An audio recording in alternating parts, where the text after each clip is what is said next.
আসসালামু আলাইকুম। আশা করি সবাই ভালো আছেন। আমি চতুর্থ শ্রেণীর ইসলাম ও নৈতিক শিক্ষার একটি ছোট্ট সাজেশন নিয়ে এসেছি রচনামূলক প্রশ্নের। তো এটা তৃতীয় অধ্যায় থেকে শুরু হয়েছে। প্রথম প্রশ্নটি হচ্ছে, সচ্চরিত্র কাকে বলে? উদাহরণ দাও। আব্বা আম্মার সাথে ভালো ব্যবহারের তালিকা তৈরি করো। 2, প্রতিবেশী কারা? আমরা প্রতিবেশীর সাথে কীরূপ ব্যবহার করব। 3, বড়দের সাথে আমাদের কেমন ব্যবহার করা উচিত। 4, রোগীর সেবা সম্পর্কে মহানবী সাল্লাল্লাহু আলাইহি ওয়াসাল্লাম কী বলেছেন? তুমি কিভাবে রোগীর সেবা করবে? 5টি বাক্যে লেখো। 5, অসৎ চরিত্র কাকে বলে? মন্দ স্বভাব ও খারাপ চরিত্রের 2টি উদাহরণ দাও। তুমি উত্তম চরিত্রের অধিকারী হতে চাও, এক্ষেত্রে তুমি যেসব কাজ বর্জন করবে তার 3টি উল্লেখ করো। 6, অপচয়মূলক কাজ কি? অপচয়মূলক কাজের তালিকা তৈরি করো। এরপরে চতুর্থ অধ্যায় রচনামূলক প্রশ্ন দিয়েছে শুধু।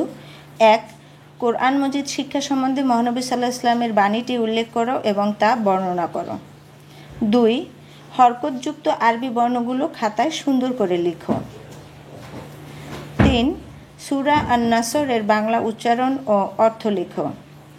4, যজমযুক্ত আরবি শব্দ কি? কয়েকটি যজমযুক্ত আরবি শব্দ লিখো। আজ এ পর্যন্তই। সবাই ভালো থেকো, সুস্থ থেকো। আল্লাহ হাফেজ।